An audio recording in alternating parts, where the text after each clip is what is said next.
આવે. આ સાહેબ એવા છે કે હંમેશા ટાઈમસર ઓફિસ આવે. સાહેબના બહુ જ ટાઈમસર આવવાના વખાણ થયા. એટલે મેં કીધું હવે આ સાહેબના વાઈફના વખાણ કરો કે જેણે હંમેશા રસોઈ, ટિફિન ને કપડાં રેડી રાખ્યા કે સાહેબ ટાઈમસર ઓફિસ આવી શકે. તમે જે સંતાનોને અમેરિકા, લંડન, યુકે, ઓસ્ટ્રેલિયા મોકલો છો, એ સંતાનને તમે તૈયાર કર્યા છે એનો ગર્વ લ્યો, એનો મુંજારો તમારા ચહેરા પર ન રાખો. પૂરા ગર્વથી કહો. અમારા જેવી સ્ત્રીઓ તમને પૂછે ને કે શું કરો છો, ત્યારે યાદી આપો કે આટલું આટલું આટલું આટલું બેન કર્યું છે. અત્યારે મોટામાં મોટી તકલીફ એ છે કે 4 સ્ત્રીઓ નોકરી કરે એટલે ઘરમાં રહેતી બધી સ્ત્રીઓને એમ કહે તમે કાંઈ તમને ઘરમાં કેમ ગમે? ત્યારે બહુ પ્રેમથી કહેવાય કે બેન ઘરમાં હું સવારે છે ને રસોઈવાળા બેન હોઉં, ફાઇનાન્સર હોઉં, મારા સાસુની હું નર્સ હોઉં, મારા દીકરાની હું કાઉન્સિલર હોઉં, મારા સસરાની હું ડૉક્ટર હોઉં, મારા પાડોશીવાળા બેન છે એની બેનપણી હોઉં. આવા કેટલાય રોલ મારે દિવસ પડે જ્યાં રાખવાના હોય. પણ જે સભ્યતા સ્ત્રીનું સન્માન કરવાનું ચૂકી જાય છે એ સભ્યતા બહુ લાંબુ ટકતી નથી. અને પૂરી જવાબદારીપૂર્વક વાક્ય કહું છું કે જો તમે ઉંબરાવાળીને રાજી ન કરો તો કોઈ ડુંગરાવાળી તમારાથી રાજી થાય એવું બને નહીં. ગમે એટલી માતાજીની જય બોલાવો અને પછી અમને અહીંયા લ્યો પગે, એનાથી કંઈ ફેર ન પડે. બેય પેરેલલ થાય. સાહેબ જે સામે છે એની માટે નથી વંદન, તોલું દેખાતી એ નથી માતાજી. એ આના સ્વરૂપે જ આવીને ઊભી રહે છે. તમને પીરસે છે ત્યારે અન્નપૂર્ણાના સ્વરૂપે આવે છે.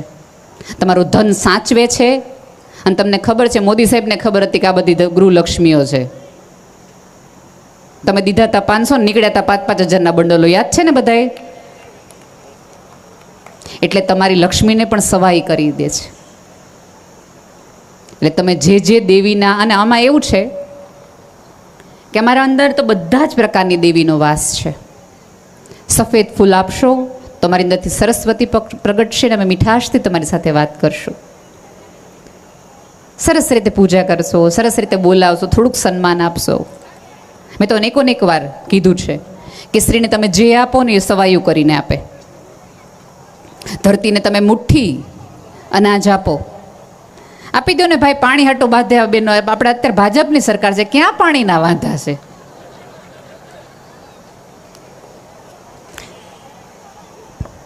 આ સંસ્કારની વાતો થતી દેખાડી દીધું. પાણી હાટવું તો મેં કરીએ જ તે. સો બહેનોને તમે જે આપો એ ડબલ કરીને આપે. ધરતીને તમે કણ આપો, મુઠ્ઠીભર અનાજ, અને આખું વર્ષ ચાલે એટલું એ તમને ધાન આપે. ગાયને તમે ઘાસ આપો એ તમને દૂધ આપે. સ્ત્રીને તમે મકાન આપો એ તમને ઘર કરીને આપે. સ્ત્રીને તમે ક્ષણ આપો એ તમને સંતાન આપે. એનો અર્થ એ છે કે ઉપરવાળાએ અમારી સિસ્ટમ જ એવી બનાવી છે કે તમે અમને જે આપશો એ અમે તમને સવાયું કરીને આપીએ. તમે અમને સન્માન આપો, 2 ગણું આપીએ. તમે અમને પ્રેમ આપો, થોડોક અનહદ આપીએ. પણ તમે ગુસ્સો કરો એ ડબલ આપીએ. કારણ કે તમારે જે જોતો હોય તમારે અમને દેવું. બધા જ પ્રકારની દેવીઓનો મારી અંદર વાસ છે. તમારે જે દેવીના દર્શન કરવા હોય એ પ્રમાણે અમારે વ્યવહાર કરવો. મહાકાળી અમારી અંદરથી જ પ્રગટે, બધા જ પ્રકારનું પ્રગટે. જ્યારે જ્યારે વાતો સ્ત્રીના સન્માનની, પુરુષની આવડતની, આ બંને ભેગા થાય ને તો જ સમાજ સ્વસ્થ બને. તમારા સંતાનો ઈચ્છતા હોય કે બહાર ન જાય તો એને ઘરમાં રહેવું ગમવું જોઈએ, એવું વાતાવરણ તમારે બનાવવું જોઈએ.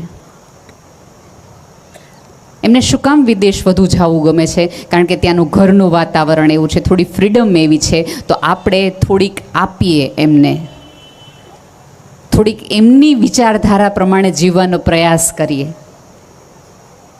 થોડુંક એ કે એમ પણ કહીએ. 2 વખત એમની યારે પિઝા ખાધા હશે ને તો એ 4થી વખત તમારી યાર રોટલો ખાશે.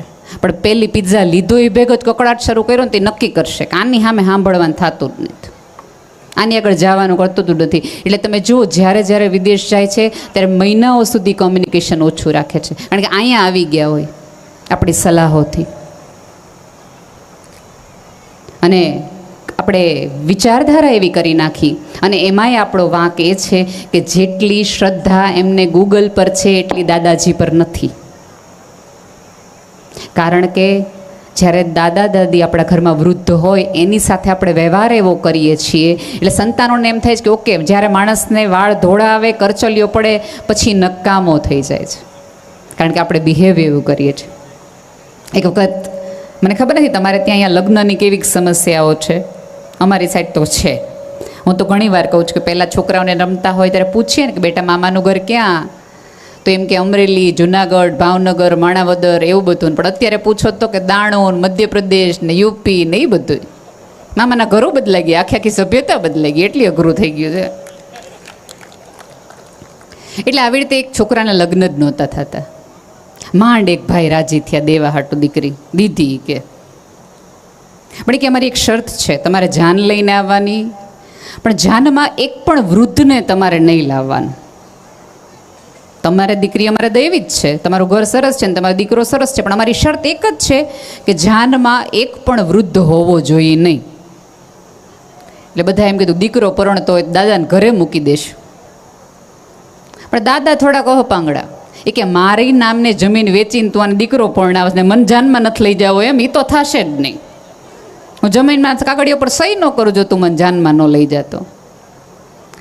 જમીન વેચે તો જ વહુ આવે એમ હતી, અને દાદાને જાનમાં લઈ જવાય એમ હતા નહીં. એટલે પછી એકાદ શિક્ષક હશે ત્યાં, એણે કીધું કે એક કામ કરો, દાદાને હંતાઈને લઈ જાઓ અને એને કહેશું કાંઈ તમે હંતાઈને જાન જોયા રાખજો, લગ્ન જોયા રાખજો, બહાર ન નીકળતા. દાદા કે વાંધો નહીં, પણ લઈ જવો પડશે એ કે. જાન લીલા તોરણે ગઈ, સરસ વેવાઈ આગતા સ્વાગતા કરીને સોડા આપીને, પાણી આપીને, ચા આપીને, બધાને હાર તોરા કર્યા ને બધું. અને થોડી થોડી વાર પૂછે કોઈ વૃદ્ધને લાવ્યા નથી ને, વૃદ્ધને લાવ્યા નથી ને. બધા કે ના ના, જો તમને ક્યાંય દેખાય, બધાય દેખાય, બધા હેર ડાયવાળા જો કોઈ દેખાય, બધાય તો વાંધો નહીં, તો વાંધો નહીં. ચા પાણી પીલા, વરરાજા તૈયાર થઈ ગયા, હારબાર પહેરાવી ગયો, લીલામ પોખવા ટાણે આવ્યા હતા. પાછા સસરાજી આવ્યા કે તમે બરાબર છે, એક શરત અમારી હતી કે વૃદ્ધ ન જોઈએ એટલે તમે નથી લાવ્યા, પણ મારી બીજી શરત એ છે કે જો અમારી દીકરી રેડી જ છે, પંડિતજીએ યજ્ઞ શરૂ જ કરી દીધો છે, હમણાં કરી જ દેવાનું છે, પણ બીજી શરત અમારી એ છે કે અમારા ગામમાં એક નદી છે, એ તમે દૂધની વેવડાવો તો અમે તમારે ત્યાં દીકરી દઈ. એટલે બધા એમ કીધું કે આવું તો કંઈ શક્ય થાય નહીં, ક્યાંથી દૂધની વ્યવસ્થા કરવી, ના તેને બધા મંડ્યા મૂંઝાવાન, બધા સાફા મંડ્યા કાઢવાના, હાર કાઢી નાખ્યા, ચપ્પલ પહેરવા માંડ્યા ને વરરાજાએ ત્યાં રોવા જેવો થઈ ગયો. ઓલું બધું ઢોલ શરણાઈના અવાજ બંધ થઈ ગયા ને એટલે દાદા જે હંતાયેલા હતા ને એણે પૂછ્યું કે આ બધું પૂરું થઈ ગયું, ઘરે આવી ગયા? એટલે કે નાના બહાર નીકળી જાઓ, હવે કાંઈ લગ્ન થાય એમ નથી. એટલે કાંઈ કે શું થયું? એ કે આ જોને છોકરીના બાપાએ બીજી શરત મૂકી છે, એ કે દૂધની નદી રાખો ને તો જ તે કે જાન લઈ જવાની, બાકી નથી દીકરી દેવી. એ કે તેમાં મૂંઝાઈ હું ગયા? કે હું મૂંઝાઈ ગયા? એ કે દૂધની નદી એમ હેલી છે. એ કે તમે ખાલી છોકરીના પપ્પાને જઈને એમ કહો કે અમે દૂધની વ્યવસ્થા કરી નાખી છે માણસા ગામમાંથી, આ પાણી ખાલી કરાવી નાખો ખાલી નદીમાંથી. કે આટલું થઈ જાય ને એટલે દૂધની નદી થઈ જાય ને દીકરી આપણે લઈને જશું. ગયા ને પછી એમ કીધું તમારા જાનમાં કોઈ વૃદ્ધ અનુભવી માણસ આવ્યો છે? સાહેબ, જે દાદાને તમે નક્કામાં ગણો છો, તમને કાંઈ ખબર નથી પડતો એ ગણો છો, એ દાદાએ તે જમીન ન વેચી અને તમારી માટે જમીનના ટુકડા રાખી મૂક્યા, કાળી ચામડી કરી, એના આધારે તમે 2 બંગલાવાળા થયા છો. એટલે એમ ન માનતા કે દાદાને ખબર નથી પડતી, એને જીવવાના જલસા પડતા હતા. અને રાધર પૂરી સભાનતાથી કહું છું કે આ છેલ્લી પેઢી છે કે જે માત્ર ને માત્ર પોતાના સંતાન માટે જીવે છે. અત્યારે આમાંના બેઠેલા તમામ વૃદ્ધની સામે કદાચ ભગવાન આવીને ઊભો રહીને કે માગ માગ તારે શું જવું, તો કોઈ એમ ન કે મને અમિતાભ બચ્ચન બનાવી દો, મને મધુબાલા બનાવી દો. એ આજે એમ કે મારા દીકરો થોડોક દુઃખી છે, એને સારું કરાવી દો, મારો નાનો દીકરો થોડોક દુબળો છે, એનું ઘર ન થરખું હાલતું, મારી દીકરીને ત્યાં દીકરો નથી કરી દો. આજે તમારા પોતાના માટે નહીં, પોતાના સંતાનો માટે માગતી આ છેલ્લી પેઢી છે જેને આપણે નકામે ગણીએ છીએ. સાહેબ, જેટલા લેવાય એટલા આશીર્વાદ આ પેઢીને લેજો. કારણ કે ડોંગરેજી મહારાજનો બહુ સરસ કિસ્સો છે. એક વખત બહુ જ મોટી કથા કરી અને મુંબઈ લઈ ગયા શેઠનું ઘર જોવા માટે. એટલે શેઠે દેખાડ્યું કે આ મારો દીકરાનો રૂમ છે, અમારી દીકરીનો રૂમ છે, ભગવાનનો રૂમ છે, આ રૂમ છે, અને જો આપણે આરસ નખાવ્યો છે, બધે એસી નખાવ્યા છે, પંખા નખાવ્યા છે. પછી પોતાના રૂમ વખતે એમણે એવું કીધું કે બાપજી બધું જ છે, આરસ છે, ઘર સારું છે, એસી છે, પણ ઊંઘ મને નથી આવતી. ત્યાં ડોંગરેજી મારે જેમ પાછા વળતી વખતે એમ કીધું કે આ પાણા ટાઢા કર્યા ને એના કરતાં કોઈક માણા ટાઢા કર્યા હોત ને તો એની મેળે તને ઊંઘ આવી જાત. આ માણા ટાઢા કરવાની આ છેલ્લી આપણી પાસે અવસર છે. ગંગાજી ન જવાય તો ચાલશે, યજ્ઞ ન થાય તો ન થાય, પણ જ્યાં સુધી આની આંતરડી કકડાવીને તમને એમ લાગતું હોય કે ઓલો 1000 કિલોમીટર દૂર તમને આવીને દર્શન દેશે તો ભૂલી જાજો. એ આવીને એમ કહેશે કે એના સ્વરૂપે જ હું આવ્યો હતો. બની શકે વૃદ્ધ છે, ક્યારેક એનાથી ન બોલાતું હોય એ બોલાઈ જાય, એમના પણ અવસ્થા છે, જીવનનો થાક એને પણ છે. અને બીજું કેવું છે કે એ પેઢીએ આટલા ઉછાળા પૈસાના જોયા જ નથી, એટલું કરકસર કરીને જીવ્યા છે, એટલે સતત ડર થઈને ક્યાંક ટક તમને કર્યા કરે છે. તમારા સંતાનો વિદેશથી 18 કલાક 19 કલાક કામ કરીને તમને પૈસા મોકલાવે, અને પૈસા આપણે અહીંયા બેફામ વાપરીએ, અહીંયા કરવામાં, ઓલાના કરવામાં, નામ કરવામાં. સાહેબ એ મજૂરી કરીને ત્યાં મોકલાવડાવે છે, તો એનું પણ એટલું જ સન્માન કરો.